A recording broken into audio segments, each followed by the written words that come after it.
Morning, morning.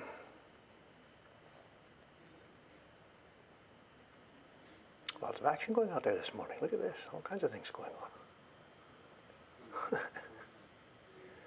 The lady heading off there, that's the couple who has the bar across the street, Kawayon. They're heading off to the bath, actually. Our local public bath, not public bath, our local bath company, Sento, closed last year, the closest one here. So they head off. The nearest one here now is Inaricho. It's one subway station down. So they head off there. They're kind of late this morning, but they're closed. Their bar is closed, so they're kind of late. Good morning, Dace.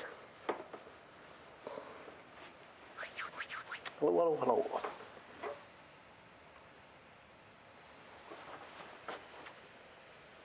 Do I know of a Japanese-American artist, Chiura? Is that a Japanese word? Obata? I don't know, I'm sorry. If it's modern artists, it's outside my field. I know basically nothing about that sort of stuff. So I don't know, I'm sorry. Somebody contemporary?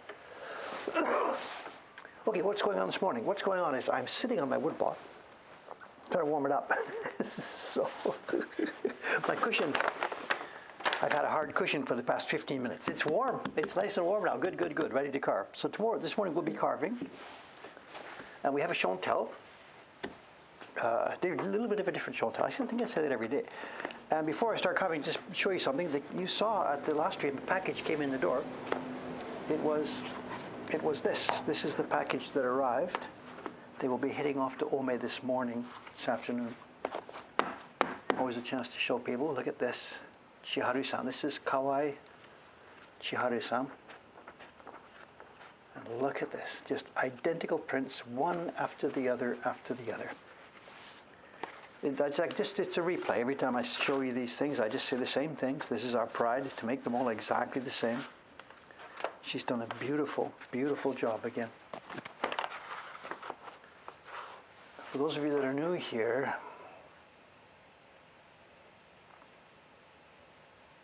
this is a perfect print to show a couple of things, White.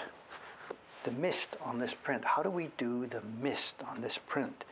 Do we get white pigment and make a gradation? No, no, no. The white mist you're seeing here is leftover paper.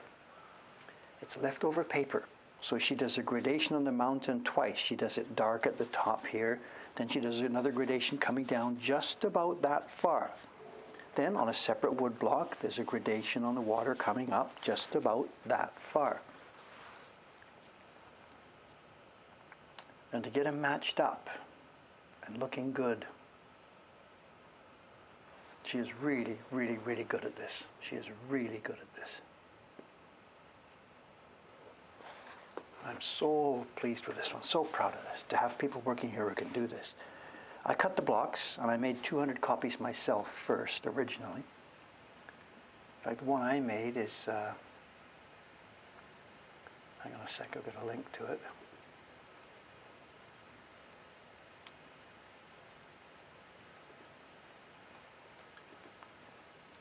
This is the one I published myself. This would be when? 16, 17 years ago. That's the image to the version that I made, and she's now using the same blocks. And how do you know who's whose? These days it's embossed.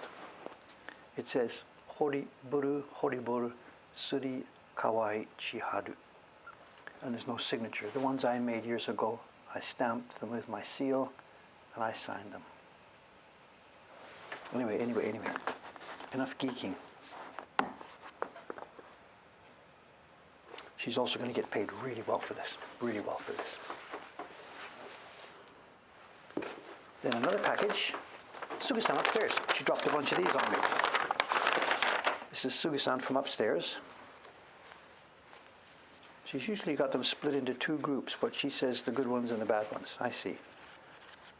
This is what she calls the good ones, and this is what she calls the bad ones. This is from the Japan Journey series. 2 years ago. 2 years ago series. Are these the ones we watched her do? Yes, exactly. When I was printing upstairs myself a couple of weeks ago, we turned the camera over once to see Suga-san, and she was doing one of these impressions on this. It's taken so long. She's only coming 2 days a week. She comes Wednesday and Friday, and the other days the print stays in the freezer. So yes, you saw on the stream last week or 2 weeks ago her doing one of the impressions on this. And it's the same thing, the same story, just a bunch of prints, identical, identical, identical prints.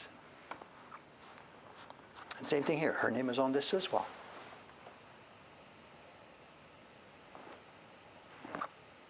I didn't carve this one.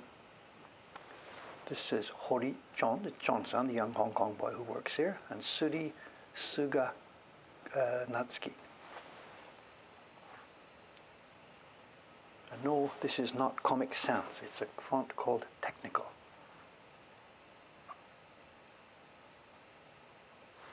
So there we go, there we go, there we go. That's my job this afternoon, to go through both of these batches of prints, pull out any little specks of bark that we can find, and then send them over to our shipping center. Yes, my prints are Sans Comic Sans. I never thought about that, I just picked that font called Technical. It's used for drawing on architectural renderings and stuff, and I thought it looked kind of nice. But quite a number of people seem to think it's Comic Sans, and it's quite different.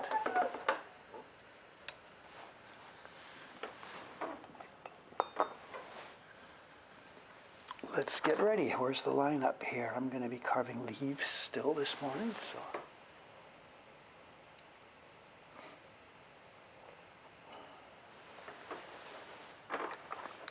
Okay, there we go. Let's do this. Is the paper out today? No, there's no paper out today. Nobody's coming. Ishikawa-san was here yesterday, Saturday and Sunday. She's doing a whole bunch of the New Year cards. She's also doing some of last year's New Year cards. I'm way behind in getting New Year cards out to the Patreon people. And some of them are starting to complain. The natives are getting restless. Some of them are complaining. So I've got to write to the Patreons and say, hang on, it's on me. They're coming, just wait. So nobody's here for printing today. Sugi-san, whose prints you just saw, she'll be here today, Wednesday and Friday. And Ishikawa-san's doing Saturday, Sunday. And Lei-chan will probably be here Tuesday and Thursday. It's lockdown time, so they are taking turns. They don't want to work up there in the same room together. So they're taking turns.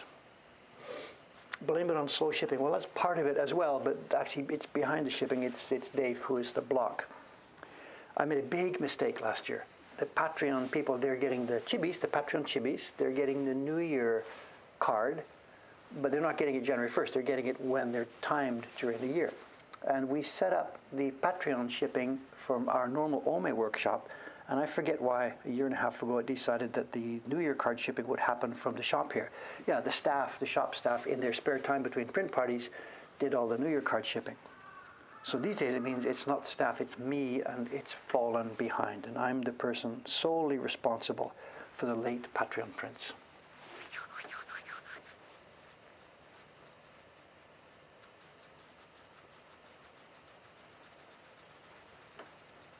Okay, let me do a bit of work here. I'll see what conversation is going on. Information about that artist, I don't know. So, Shira Obata. No, I don't know, I'm sorry. Live and learn. Hi. Let's do a bit of work here. It is chilly today. The weather has been crazy. Saturday, it was 18 degrees Saturday afternoon. It was shirt sleeves, strolling around Asakusa. I went for a long walk with no jacket. It felt like spring. If that keeps up, the cherry blossoms will not know what to do. I can see what's going to happen. They're going to start, and it's going to get cold again. They're going to be killed. It was so warm on Saturday.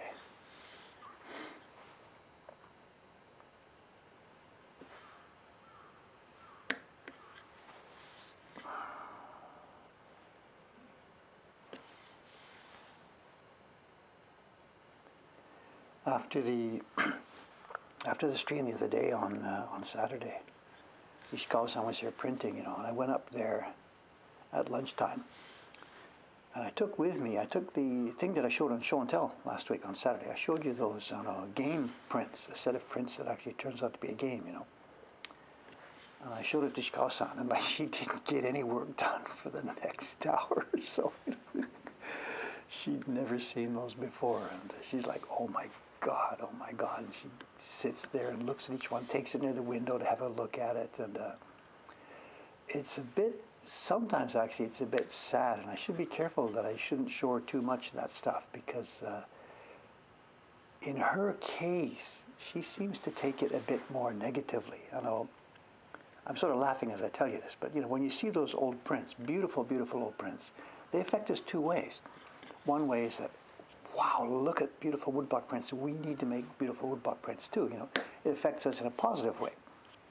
But it's also sometimes, I'm not say depressing, that's a bit too strong word to use, but it's a bit disheartening. Is that a better word? Because we will never be able to do that because the world has changed so much, And she's the kind of person that sometimes it's more disheartening for her than it is, a push. So she looked at these for about an hour and then, I can't do my work, what's going on? So,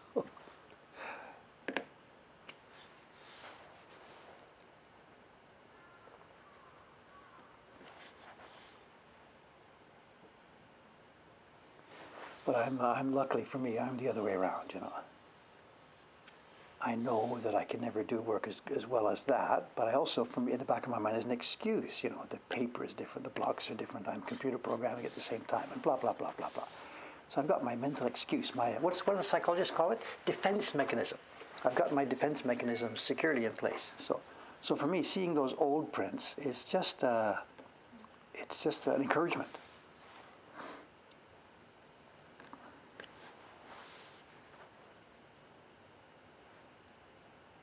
Defense mechanism.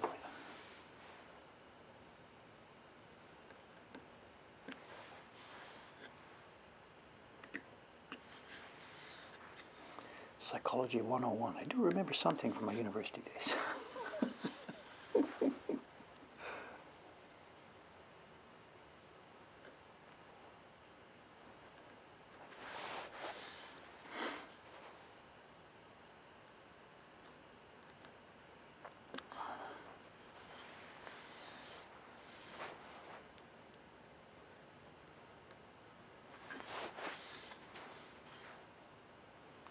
Round and round, back and forth.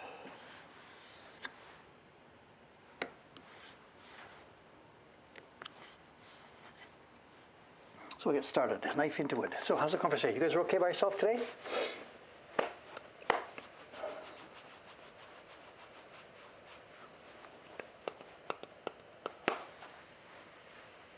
What did Dave study in university? Dave didn't study anything in university. Dave lasted in university actually a few days. Don't tell my mother. Well, they know the story. They know the story, University for me was a total, absolute disaster. Totally because of me. It's my own fault. It was an absolute disaster. I went there, the local, what they would call if you're an American, you'd call it the local state university. This was Canada, so it was the provincial university, University of BC. I went there because I thought it was the thing to do. My parents, had never had an education themselves. They dropped out of school when they were forced out of school when they were 12, 13 years old. The war came along, out of school they came, and they went into a factory straight away when they were like 13 years old. Mom, 13, 12, 13, 14, 13. So when Dave came along in high school, Dave was just like a smart kid, so the assumption was obviously that I would go to university.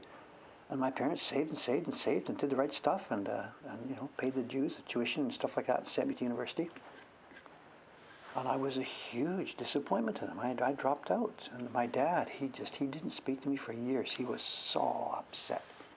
Didn't yell and scream, but he was so hurt that he had, helped me get to this stage, the success in life. Get your degree and you'll be set, something he was never able to do. And because I dropped out, he was so disappointed for so many years.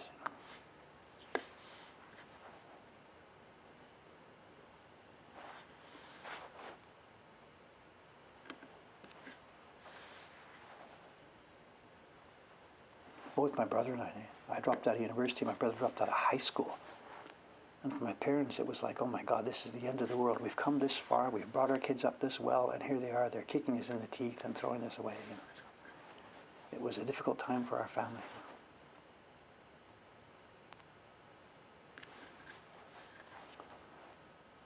I think my mom is cool with it now, but for a while there, it was touch and go.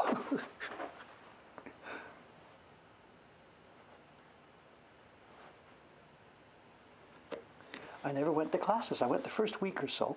I registered first year of UBC. You know, I was a music student, and then taking a bunch of other stuff they forced you to take. You know, English 101 and all that, whatever. I went, and I lasted about a week. Actually, I didn't tell anybody, but I stopped going to classes after about a week. I was just stunned at how useless I thought it all was. And stopped going, and I didn't tell anybody. Just stayed in residence, practiced flute, goofed off, fooled around. Come the end of the year, that spring, the report card or whatever it was, they pass out to you, sent to your. It was 00000 FFFFF, whatever it was.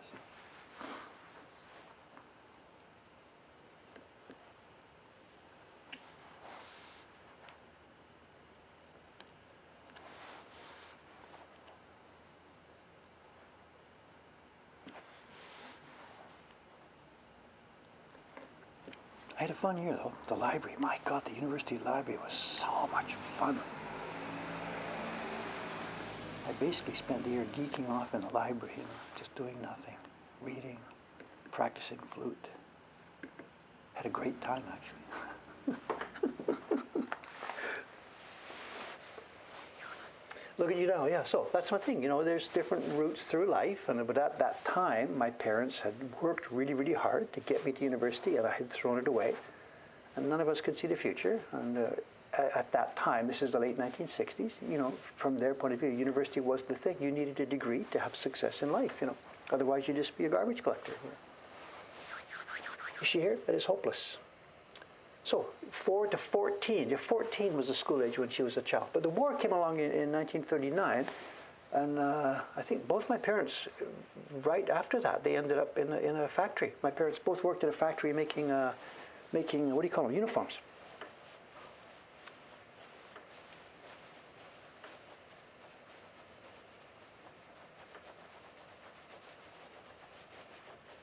So you're here, Mom. What do you remember about that episode? You know, when I dropped out of school and Simon dropped out of high school, and you or Dad were faced with this. Both of your kids. You know, your daughter was okay; she was still working through school, but both of your sons had sort of become dropouts.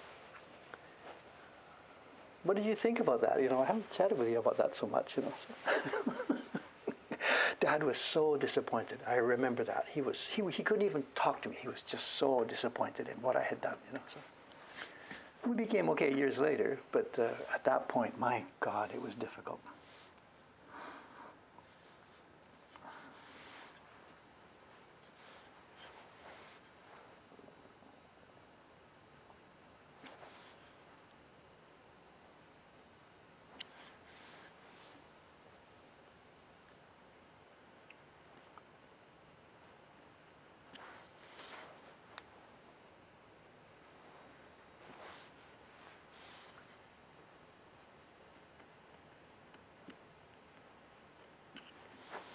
What made that whole episode worse is that I had lied about it, you know. I had been staying in residence down there throughout the year because our family home was just too far away from the university to commute day by day by day, you know. So I had stayed in residence. When I finally came home back in the spring, whatever it was, March or April, at the end of the term, whatever, there's like, well, how's it been? How's it going? Are you ready for next year and stuff like that? And I don't remember what I said. But at one point, something came in the mail. It was your report card. It's not a report card. Whatever they send you from the university, you know. And it was opened, and there it is, and it's clear that I hadn't accomplished anything. Hadn't passed any exams. Hadn't done this. Hadn't done that. I don't know what the thing actually said, but. And my dad looks at it and says, "What's wrong? What's wrong? What's going on here?" And I was so childish and so stupid and so scared of facing responsibility in this. I must have said some story like, oh, that English 101 teacher, he just had it in for me and he didn't like me and stuff. That's why I got an F or something like this, you know. I was so stupid. I made up some stupid. So he said, okay, let's go talk to him. We jump in the car. Dad's little white Volkswagen, and choop, away we go. So here we are. I'm in this little white Volkswagen here. We're driving down to the university, ready for a showdown with the teacher, who has, been so bad to me. And I've never been to class for a year. So that was the longest drive in my life. We're totally silent. He knows what's going on, and I know what's going on, but we got to go through this thing to put an end to it. So, and we get to the university and find the office where the guy is and ask around, where's this English teacher's office and stuff like this. And we get there. And there's a secretary that says, no, he's not here. He's over in Ireland. He's studying James Joyce in Dublin for the summer, whatever. He's not here. Can I help you? Whatever. So Dad asks her, what's going on? And she looks at the paper and says, well, it's marked here NA, non-attendance. So the young man here didn't actually come to class. And he turns to me and says, is this true? And at this point, whatever, I've got to, I didn't really think it was so interesting, Dad, and I didn't want to talk about James Joyce and whatever. So he's like, get in the car. Whatever. He didn't shout and scream and do anything. He would just get in the car, and that was it. He sort of switched off. That was it. I've gave you this chance. Your mom and I have sent you here, but that's it. That's it. And I forget what he said. He said, you got a month. I'll give you a month at home, and that's it. After that month, you decide what to do. Kicking me out in a sense. Didn't yell and scream. Kicked me out that day, slammed the door. But he said, that's it. You've got a month or so.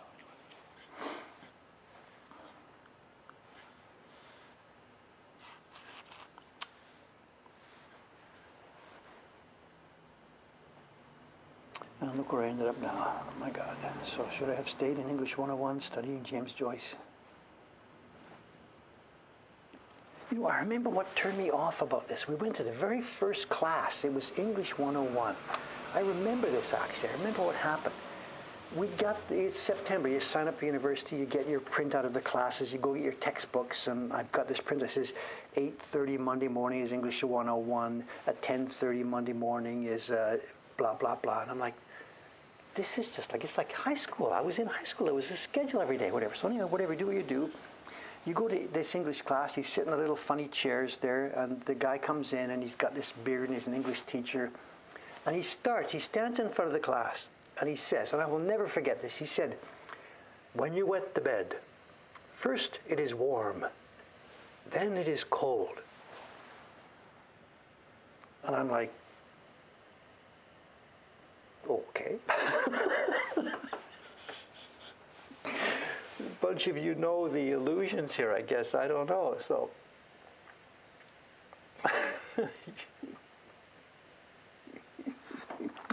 whatever. I don't know, James Joyce or somebody, whatever. I don't even remember now, but whatever. Where was I here? Here we are. So enough of that. Enough of that stuff. Enough of that. Whatever.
We got a garbage pickup there. Oh yeah, that's the Monday pickup. Soka soka. It's the, you can hear it. It's the broken glass day. Broken glass and bits and pieces of stuff that doesn't fit any other kind of recycled garbage.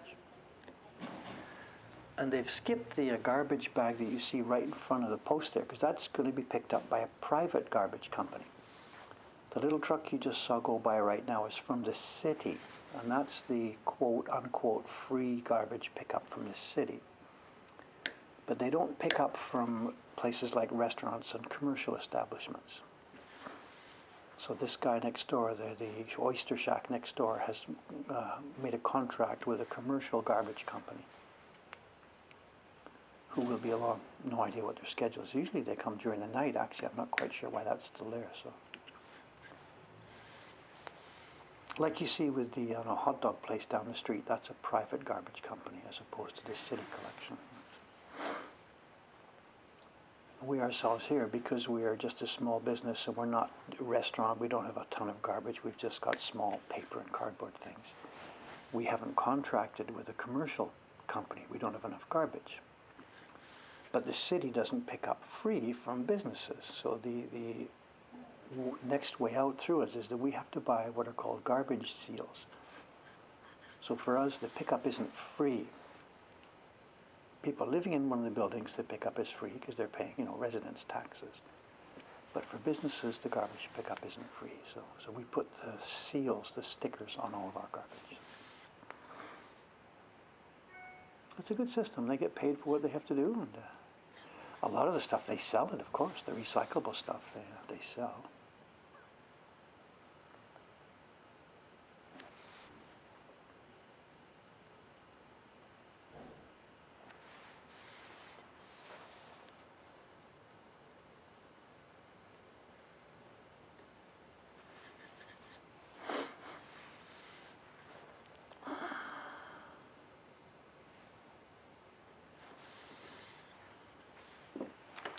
So am I missing any conversation I'm supposed to be taking part in here? I don't know.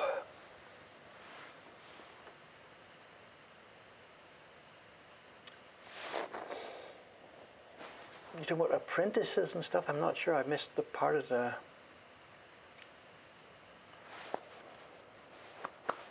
why don't we take apprentices? It's a bunch of reasons all on top of each other. I guess you're already talking about them. I know. The fundamental reason why we don't take people for training here is that we know exactly what would happen. Out of X number of people who would be enthusiastic and who would come here for training, whatever X number is, almost all of them would not end up as a woodblock printmaker. Lots of people start this, get interested in this, and have fun playing with it, but to make a living at it is a different story. And what we're simply doing is, I'm not going to quote unquote waste my time training people who will not be continuing with it. And there's a filter here, and we found the best filter is people who have the initiative and ability, and mostly initiative, to get started by themselves. And then after we can see some productivity, we can see something, we can see the person doing this, we can see their level of investment, then we are very, very willing here to do what we can to help these people move forward. And there's people on this stream here this morning who are in exactly that position, who tried it by themselves, got interested, got going on it, needed a bit of a chance to see what's going on and get some assistance, quote unquote. And we then cooperate in whatever we can to help those people move forward. But the beginner, who almost certainly will not continue, it's just not worth us spending the huge amounts of time and energy on people who will not continue. I'm being really sort of selfish here, I guess. But what I'm doing is I'm applying the same standards to the people who are asking me for help. I'm applying those same standards that applied to myself when I was asking for help. I found lots of people who were willing to show me stuff and give me a hand and do this and that, but that happened only after I had dug into it. and tried it and failed and tried it and succeeded a bit and failed some more and tried it. And it was clear to them that I had a deep interest and that was going to continue with this. And that means that they can invest their time in me without being, knowing that it has a meaning. And we apply that same standard outwards. So we don't take apprentices per se.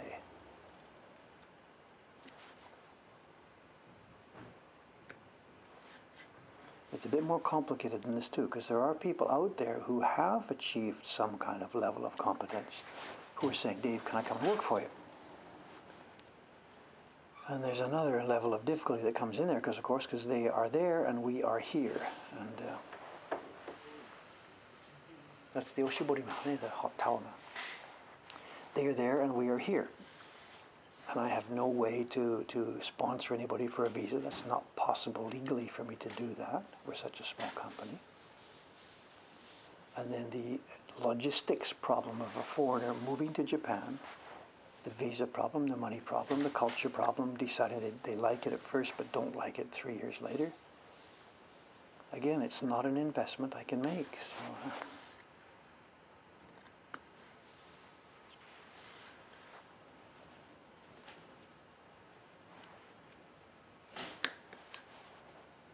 at the end of the day, someone who wants to learn just gets started. There's an infinite amount of information available, and if you're a self-starting type person, and if you have the kind of skill set that this thing needs, then there's no barriers to moving forward. You don't need to be here in this building to get moving forward. And then if you do show yourself, then we will do whatever we can to help you move forward.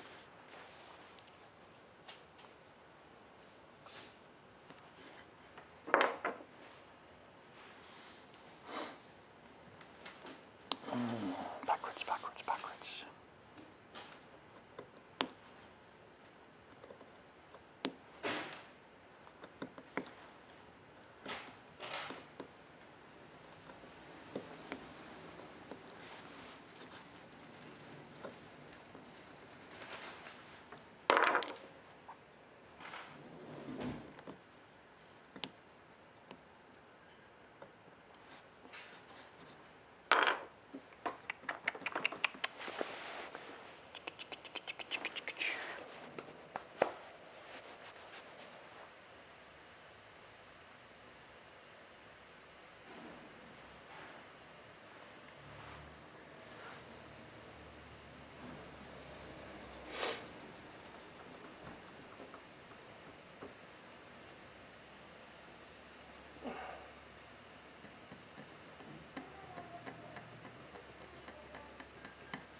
CNC and laser cutters,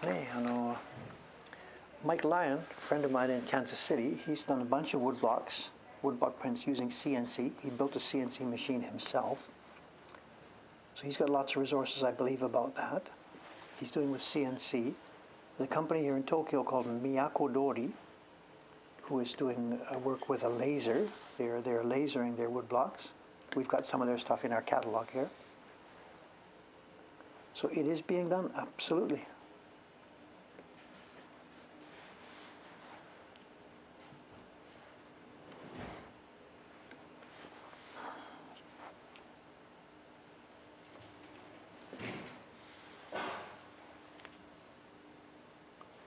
I'd just rather do it this way because it's fun.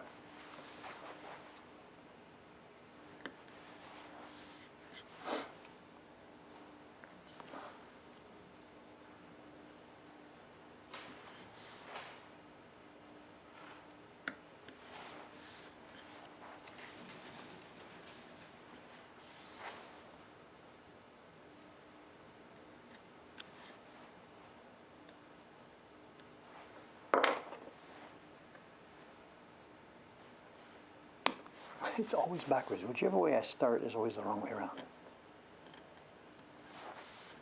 Look at that crumbly wood.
we're coming along, you know. Look at this, bit by bit by bit, we're getting a woodblock print out of this. It's going to happen.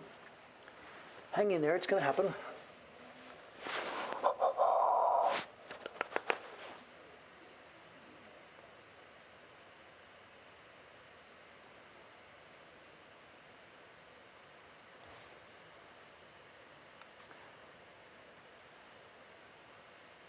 Arguing about Dave's channel name? I'm not sure. Something I'm missing here? Whatever, didn't see it.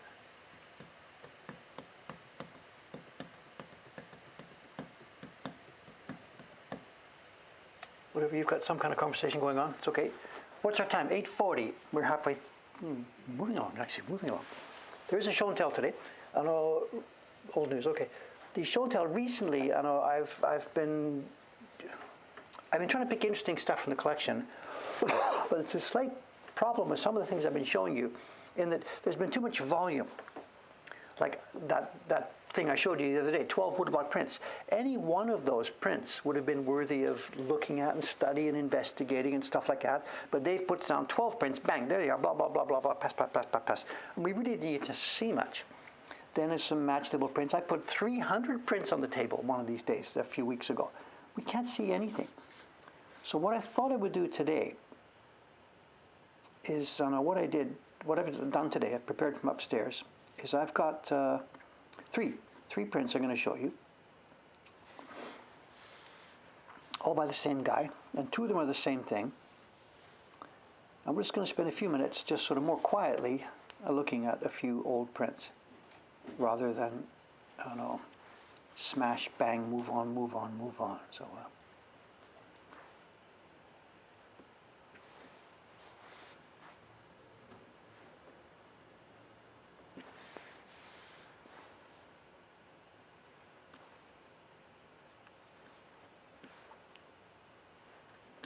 I guess actually I can put a warm up in the chat here. I can put a warm up. I got a link, 2 links here. 2 links. I had 2 links. One of them's gone too much in my copy paste. Soka. No, can't find it. Just one.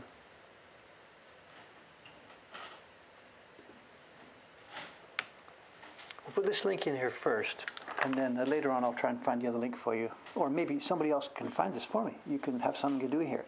The print that you're seeing there in that link is my own print, my own making. But there's also a copy of that design in the British Museum. And maybe somebody with nothing to do for the next few minutes here, if you Google around a little bit, the artist's name is Kashosai Shunsen. Kashosai Shunsen. And the British Museum has a bunch of his prints, among which is that same one.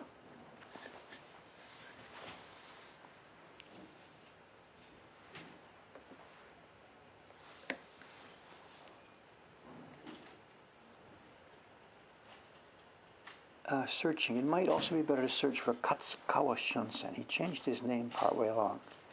That print shows the signature Kashosai, K-A-S-H-O-S-A-I, Kashosai. But earlier he was Katsukawa Shunsen, when he was still in school.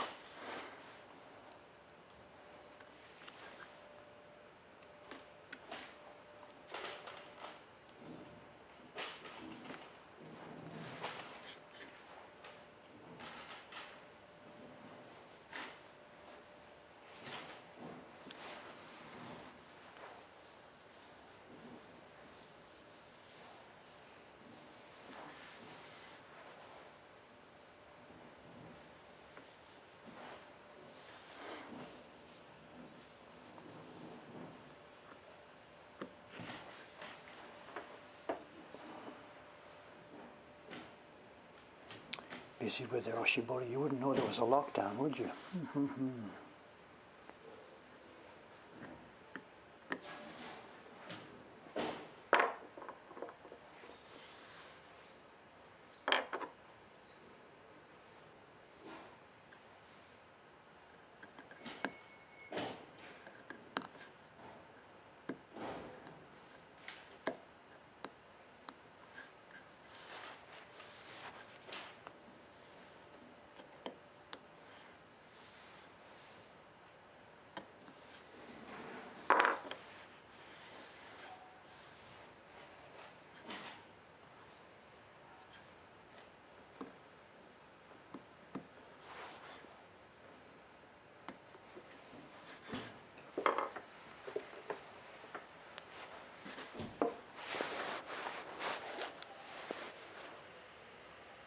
Got the British Museum version? Thank you. Good, good, good. Thank you, thank you, thank you.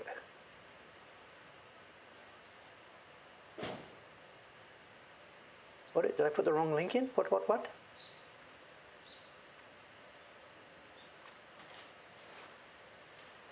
Sorry about that. Oh, yeah, I put in the link to the Tagonurabe. Sorry about that, wrong one. Okay, thank you. Thank you, correcting me.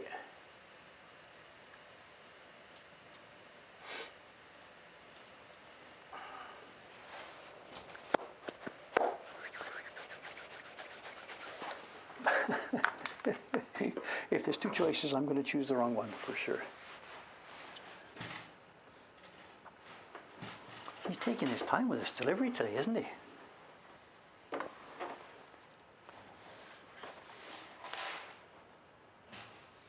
At least he turned his motor off, so that's good.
The people next door are working on the new restaurant slash bar that's opening next door soon.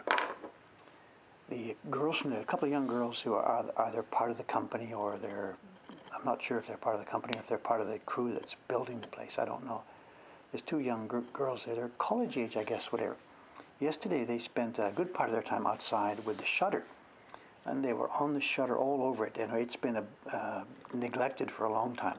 There's been posters stuck on it and bits and pieces and this and that. And they spent most of the day yesterday on the shutter with scraper blades and solvents and whatever, cleaning up the shutter. I didn't chat with them actually. They were kind of busy, so I didn't want to muck with them. But I'm really interested. I'm hoping that the company is going to put a nice design on the shutter. It could be that they were just simply cleaning it and they're going to leave it blank and cleaned, because it was really kind of mucked up and dirty. And I'm hoping that there's going to be an interesting picture there next door. We'll see. And maybe or may not be. And a lot of the companies on this street specifically haven't painted onto their shutters. And I'm sure I know their rationale is it doesn't help their business because whenever their business is open, people can't see the shutter. And who cares who sees your business at 4 o'clock in the morning when all the shutters are closed, So it's a bit of we put one on our shutter because we want to help, make the community a bit more interesting and blah, blah, blah, blah, blah, blah. But so I'm hoping they will do the same thing, but we'll see.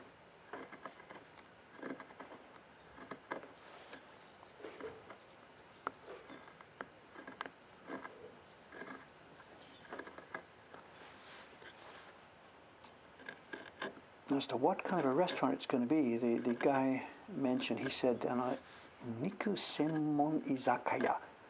Izakaya is, Japanese bar. Usually they would do sake and yakitori and stuff like that. But he said there's just going to be Niku Senmon, specializing in meat.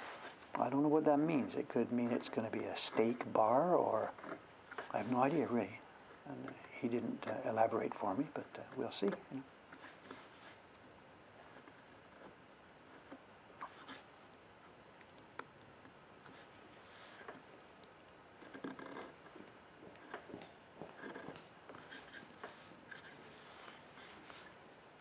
Okay, for time still, how are we? 8:50, yeah, no problem.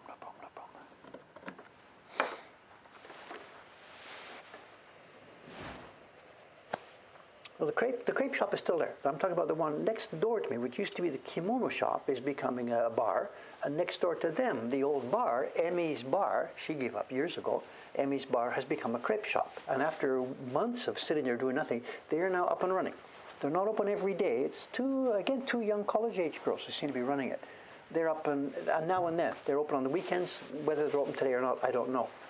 And they're all super sweet. You can see it. They're big crepes, and they're chocolate strawberry sprinkled with sugar and all that kind of stuff. And I am really not going to put one of those in my mouth. But Koringami says, give me your contact for the. In case you don't know, people on the stream who don't know, Koringami is the contact who did the Photoshop work on our own shutter.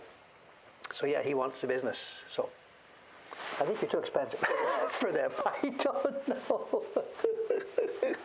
No idea. Some of the streets, the nearby street has all these kabuki ones, and they were really expensive. They were hand painted.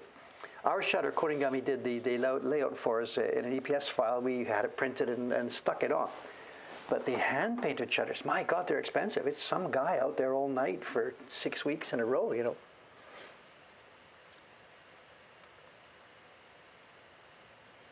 So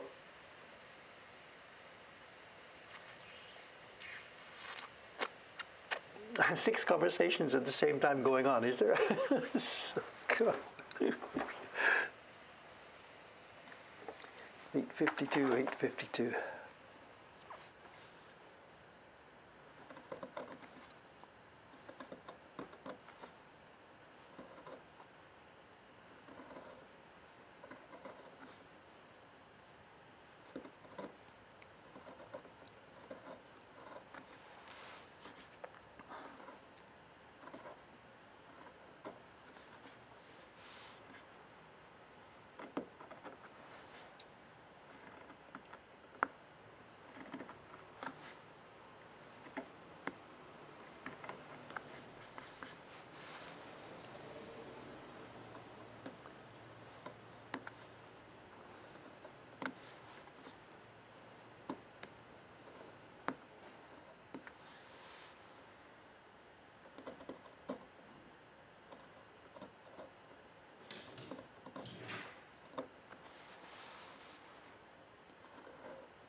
Just really wandering now, just over here, this leaf, that blossom, bit of this, bit of that.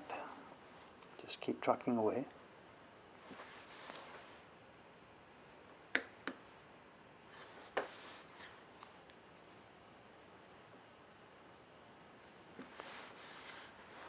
All of this is really a warm up, you know. This is taking a lot of time to get the greenery here, but once this is done, we head for the main event here, this dog. And this is going to be, it's a bit of a different story. I'll have to really sharpen more carefully. And I'll have to work on a more shallow. I'm cutting sort of fairly deep here, but I'll have to cut more shallowly. These lines are much closer together. So I'll be putting the knife in a more shallow way, not cutting quite so deeply on the V cut. More of a scratch on the wood rather than digging it out like this. And again, sharpen more carefully. We'll see. This is all, so this part of the work up here, this is really just a warm-up, basically. You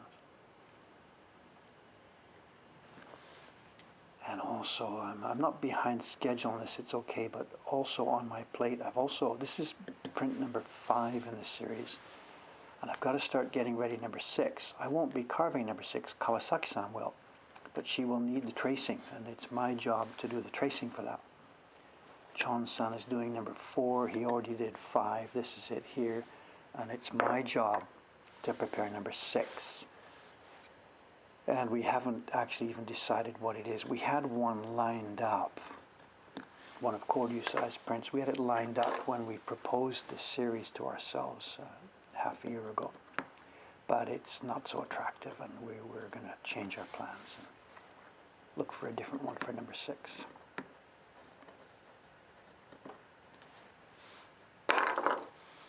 So that's on my plate. I've got to put the other work aside and get started on that one soon too.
Actually, what time is it now? It's 9 o'clock. It's 15 minutes until show and tell time. I was going to persevere. I got to take a break for a minute. I have to head for the smallest room in the house here. 1 second, please. Okay, give me a few minutes. 2 minutes. 1 minute. I thought I'd be able to make it, but not. Back in a second.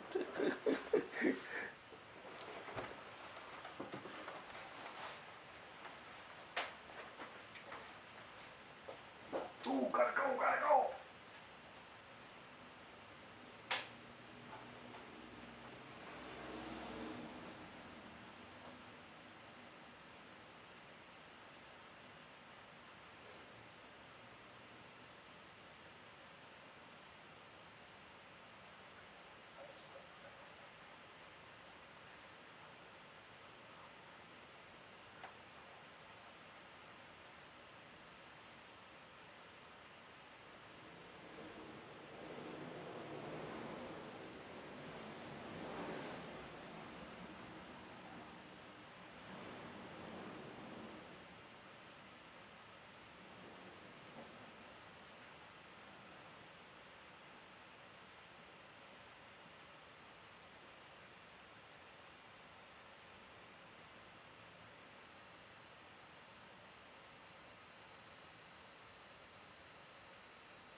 Okay, sorry about that. Thank you.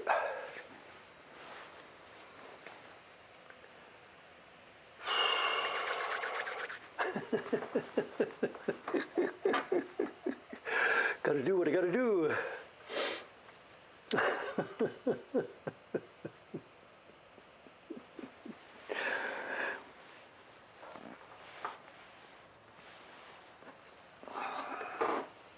$9.02, okay.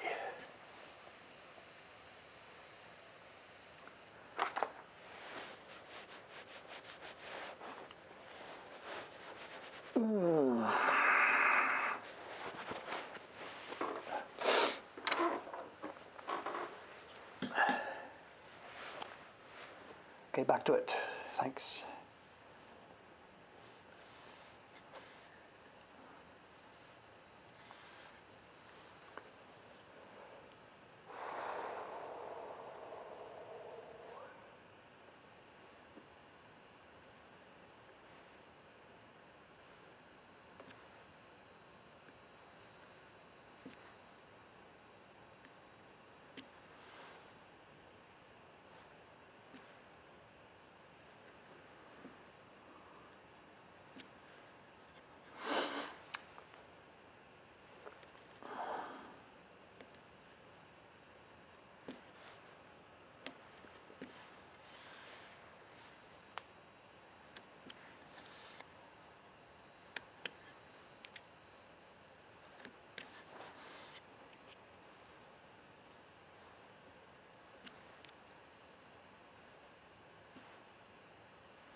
Yeah, the trash guy, this is a bit unusual today. This is not normally sitting there. I'm not quite sure what's happening. The Oyster Shack next door, they have their garbage with a private company, but they also don't put it out in bags. They put it out in those plastic buckets, and we've seen those sometimes. We see the keg of beer here, and we see the 2 plastic trash baskets. And that's not what we were seeing this morning, so I'm a bit curious what's happening. Have they changed garbage companies, or they were late putting it out, or they've lost their buckets, or I don't know. It's a bit of a strange story this morning.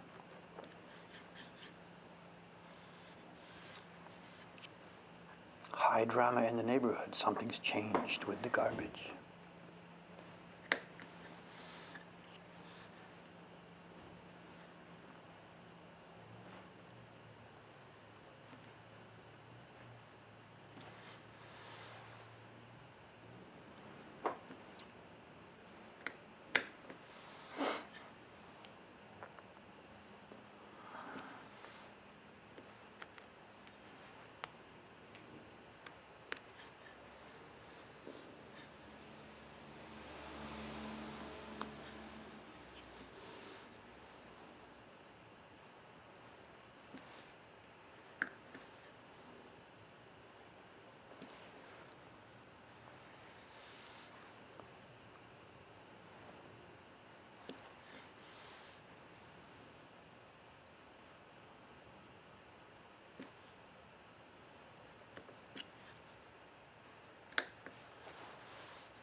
There's something else happening here too that's changed a little bit recently. It won't be something I can show you on the stream. It happens every day at 11 o'clock. There's a new event happening here.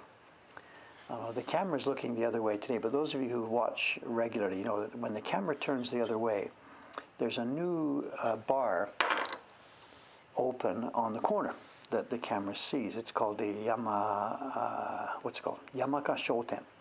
It's a new bar that opened in late December. And they have a big place there. It's quite expansive. They've got 4, sometimes 5 waiters working there at any given time. Some of the tables go outside. They've got rain covers for them. And anyway, there's a bar up and running. They open at 11 o'clock every morning, ready for the noontime crowd. And they close, well, these days they're closing early because of pandemic, but normally they'd close around at 10 or so, 11 o'clock at night. Anyway, they open at 11. And what has happened now, we're now listening for it. It happens every day, and we listen for it. In the few minutes before 11 o'clock, we now hear a chanting that starts. And I was very confused by it the first time I heard it. Then the second time I heard it, I'm thinking, like, what's going on? Let's go and see what's going on. So I went outside. And what happens is, a few minutes before they open, the master, the tencho, whatever, the manager of the place, he gathers the young waiters around him. There's 4 or 5 young boys. They're like college boys. They're working part-time for this. And he gathers the boys around, and he gives the talk about what's going to go on today. I don't know the details. Today we've got blah, blah, blah. This one's going to go in with a special blah, blah, blah. And he says, okay, ready. And they do a chant. And it's very sing-song kind of thing. He'll say, how can I do it in English? Hoppidori, and they'd shout, Hoppidori, and he'd say, ja, ja, ja, blah, no. It's like a guys in a huddle before they go out and try and kill the opposition. So they're not physically huddling. The guy is chanting, and the boys respond with this chant. And they do it for about, it's a minute and a half or so. They chant maybe 10 things, whatever. And they increase in volume as they go, bit by bit by bit by bit. So they start reasonable, then the guy gets a bit more enthusiastic, the boys get enthusiastic, and the idea, of course, is to ready, ready, ready, go, go, go, go, go, let's kill them, guys. And then they open the bar. It's just like whatever. And I've never worked in an actual Japanese company, but we see this in video movies all the time, that many workplaces at the beginning of the working day, the boss gives a little pep talk and away they go, yeah, yeah, yeah, and it's all opening and everybody gets back to their desks and gets to work, you know. And these guys do this. And I've never heard this on the street before. None of the other bars that I know of do this, at least not where anybody else can hear it. But because this bar has no walls, the outside is all just plastic curtains, we can all hear this thing. And I had been upstairs yesterday when Ishikawa-san was working. I had been upstairs checking her work, whatever, at about this time, 10:50 or so, chatting with her. And then a few seconds before 11, up came this chanting, and like she's like, "What's happening?" I explained to her what it is, whatever. And it's just a bar at 11 o'clock, and there's nobody around at that time in the morning anyway. But I guess that's the, you know. I get the idea. You want your workers to be enthusiastic, to be Genki and ready to go and to take on all comers and whatever, and it's a bar, but whatever. So I was going to say this. David needs to institute this from one of us here. So nobody's here today, but yes, Ishikawa-san came. So me and Ishikawa-san can stand there. I'll give her a lecture first and a pep talk. You know, recently some of these things haven't been quite so good, and today we're going to focus on this kind of work and blah, blah, blah. Are you ready? Sa! Cha, cha, cha. Chanting, whatever. Japanese companies fine, you know, whatever. They've got their own culture, and it works for Japan. You know, it's not the way I would do things, but that's fine. I don't run this country, luckily. And, you know, people like me can sort of giggle at this thing and laugh about it and think, geez, those guys must be embarrassed to stand there and do this, you know. But Dave is thinking like a British Canadian. He's not thinking like a Japanese, so, you know. So for a Japanese person, the group culture, being a member of the group, and we are something special and whatever, it's an important thing. And that's one of the ways that they develop it, you know.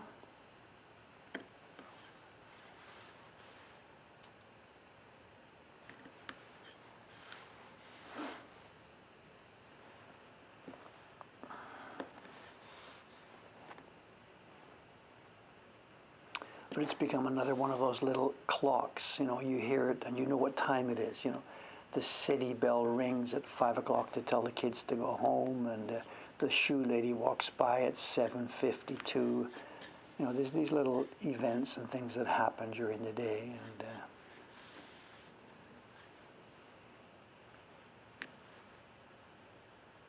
and this has become another one. 11 o'clock now is now marked for me by the sound of that chanting from that bar, you know, so.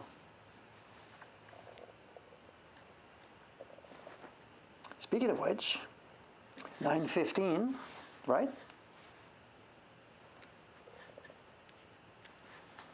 9:15. Oh, I'm past it. Dave's talking about alarm clocks. Hi, hi, hi, hi, hi. Mods, hit the buzzer. Okay, guys, sorry about that. I've also got to do that this morning. Leave this out where I can see it. I've got to do that.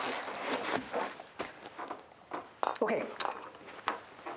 As I said, no pile of prints. We're not going to look at 100 prints this morning. We're not going to look at 12. We're going to look at 3 prints this morning.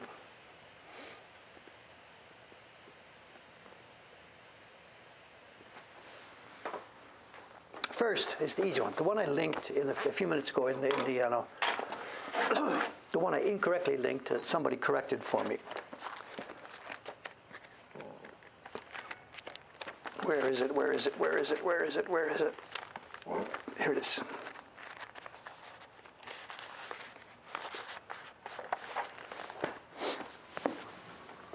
Do I have too many prints? Yes. Do I care? No. Okay. This is Dave's reproduction. I made this in, I don't know, 2002 or something like this.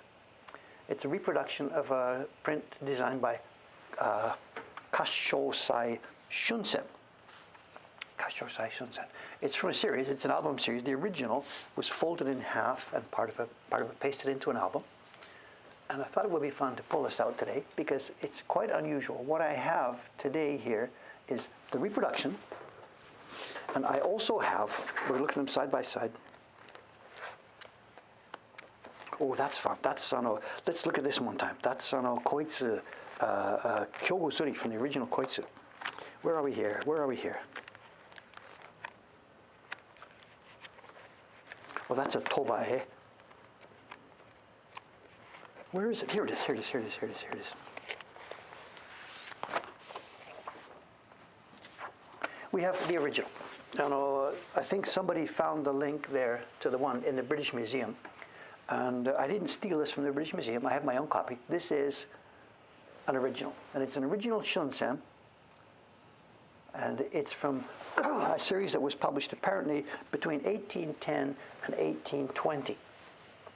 1810 and 1820 is the date. None of these things are dated. It's not about kabuki, so it can't be actually accurately dated. But this is from 1820, which makes it 100 years old, 200 years old. It's a 200-year-old piece of paper. We've talked in these streams before about this sometimes. We got these Takamizawa prints from the 1910s and something. And I talk about those as being at the prime of their life. And there's no single date on this, but when you make a woodblock print at first, it is crisp, clean and sharp. The paper is vivid and strong. The paper is bright. The pigments are clearly printed. And it's nice, but it really gets its most beautiful level, to me, about 100 or so years later. The paper becomes softer. It becomes toned. It becomes beautiful to feel and touch and taste. But from then on, we are talking about a piece of paper, and from then on, from 100 years on later, to me it's downhill from there. This is 200 years old, and it is an incredible thing to touch and feel. Whatever sizing was in the paper has long become soft. It's just soft and luscious, but it's been touched, it's been breathed on, it's been oxidized, the world is what it is, and it's getting kind of old.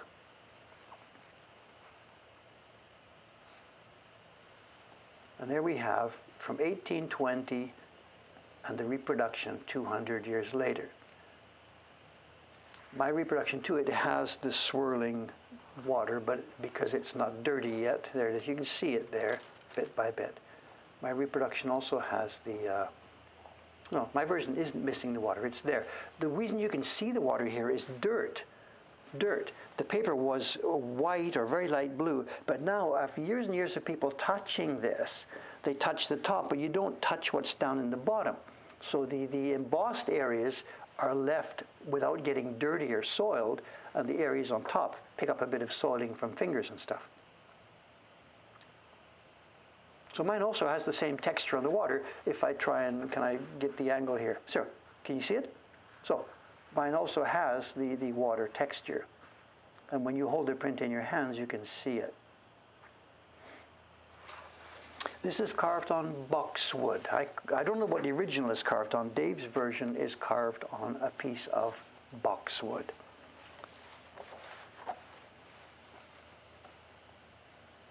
And I think I got pretty good at this. I got pretty accurate.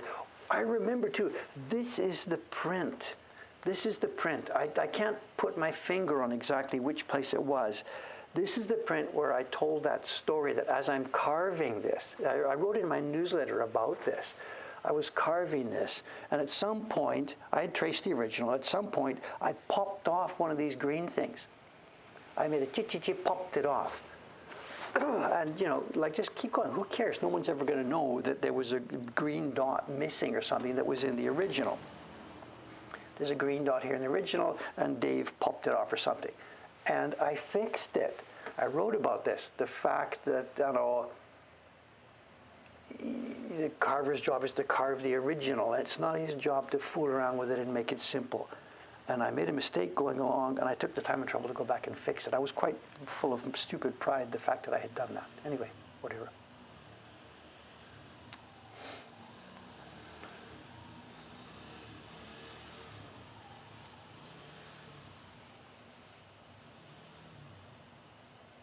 So mine too, you give mine 200 years and it will look as soft and as luscious as this one. It's too bad. I like the print I made. I'm happy with it. Beautiful. But it's so cold and so hard. What do I know about the hairstyles? The boys' hair? I know nothing about this whatsoever. Nothing about this whatsoever. There's a deal where obviously they had to cut the hair. They shaved the boys' heads on top, left a front tuft, and left some stuff. I don't know. It was a style.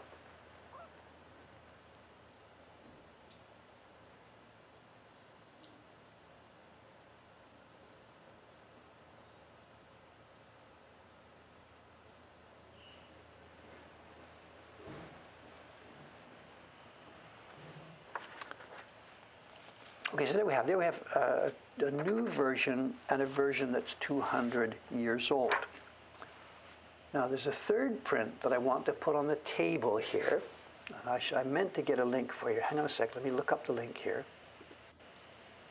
The third print to go on the table here.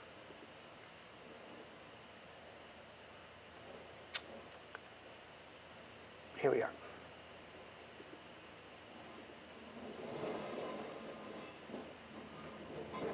Yes. Here's the link.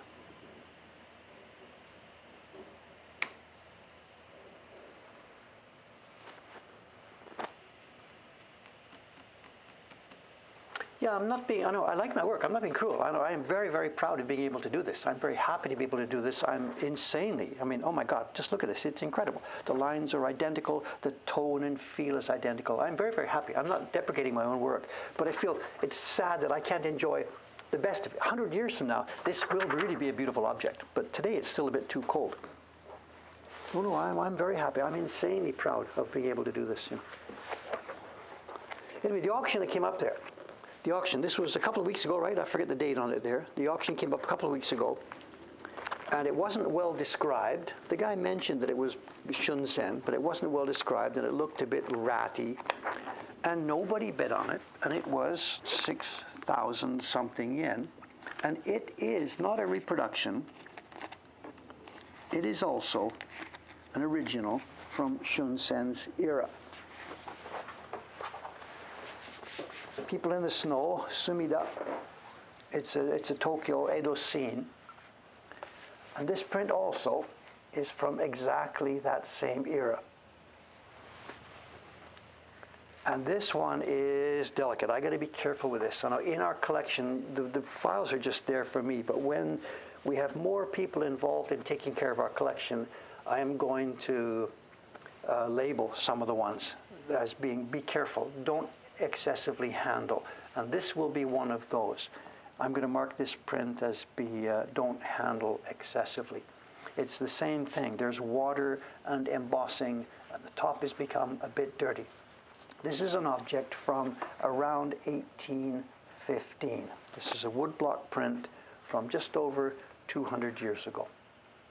And it's been written on, it's been scribbled. Some previous dealer has even written the word Shunsen, like he had to remind himself what it is, so he wrote in ink on the back, screwed it up once.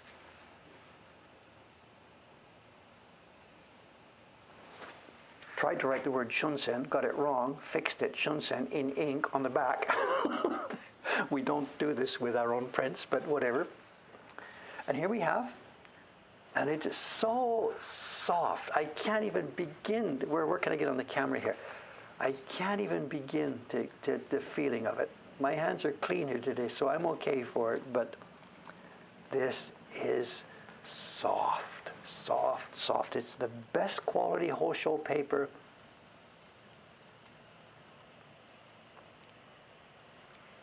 These are completely organic pigments from this day. These will have faded quite a bit. This print would have been quite a bit different color when it was made. And perhaps your guess is as good as mine.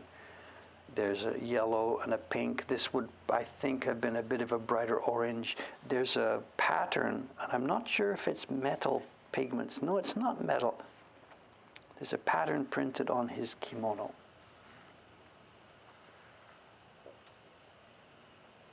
And so, somebody mentioned cloth. If you had this and if you were holding it with your eyes closed, what is this? And if you put it in somebody's hands, they would say it's some kind of cloth. What is this? It feels like a piece of cloth.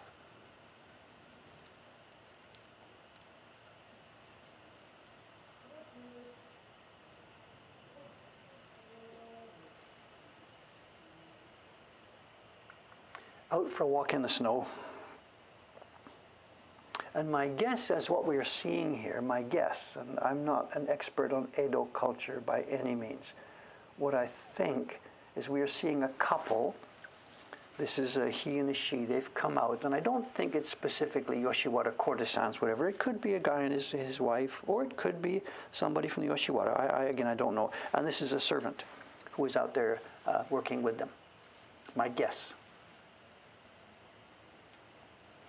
And this is the Sumida River. They're walking along the Sumida River bank. No specific location, a very generic location.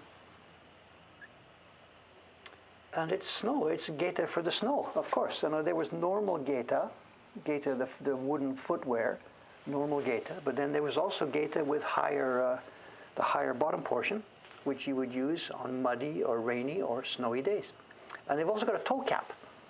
It's a geta footwear with a toe cap to protect his feet from getting wet and snowy.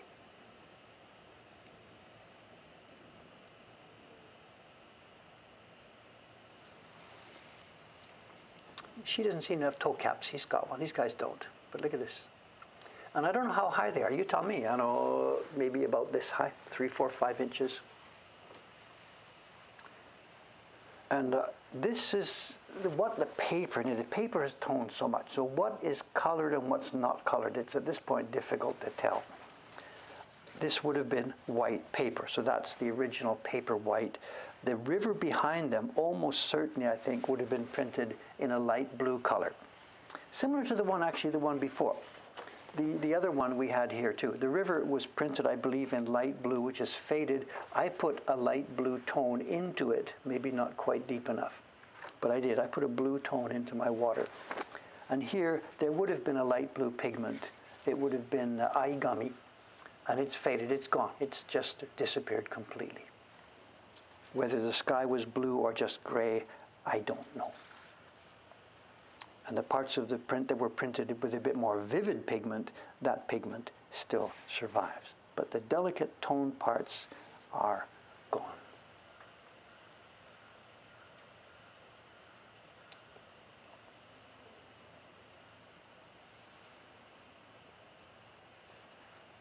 And what do you do with it? What's the purpose of owning such a print now? For me, the pleasure, because I'm a print maker, having a print like this on my desk, it's the pleasure of knowing how it was cut and printed and enjoying good paper. If you're not a printmaker, what's the pleasure in this? I'm not sure. I can't answer that for you. For me, it's the technical pleasure, absolutely. There's lots of embossing here. I don't know if you can see it, the embossing.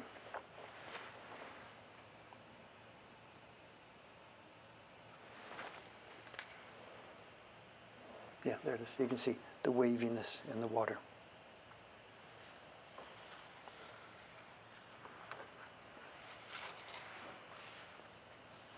So there we have it. There we have it. Quiet pleasure. This isn't photographed yet because it just arrived the other day. It'll be photographed and put up on the website. Part of our collection. And it really won't be handled. This one is going to go back in its folder and it's going to be marked as fragile, no unnecessary handling. In fact, I'm handling it today. We'll bring it out for photography.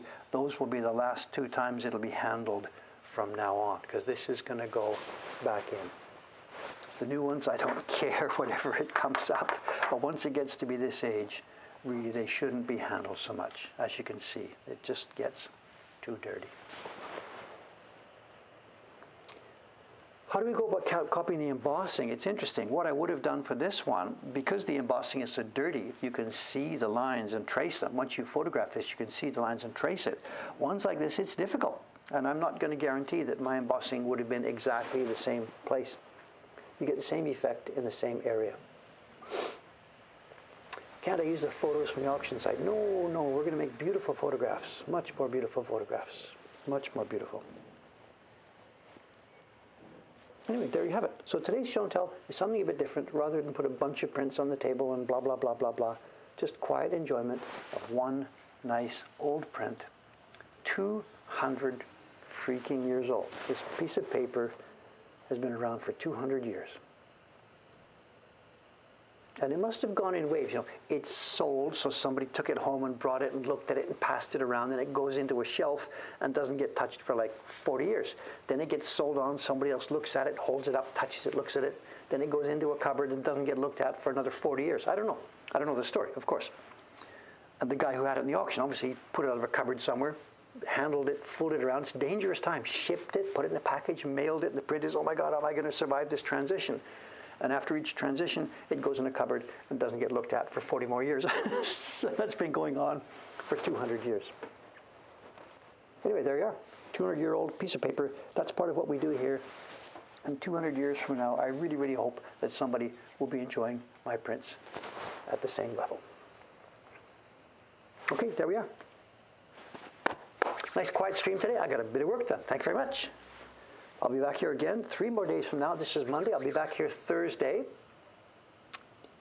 Inauguration Day. I'll be back here Inauguration Day. 21st. For me, it'll still be the 20th. For you, it'll be the end of the world or the start of the world. Who knows? No idea. No idea.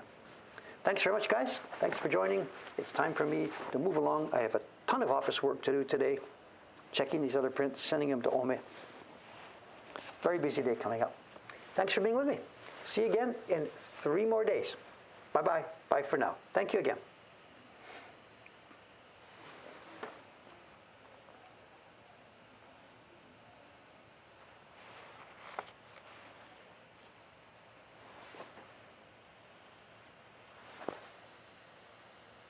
"200 years. Bye for now.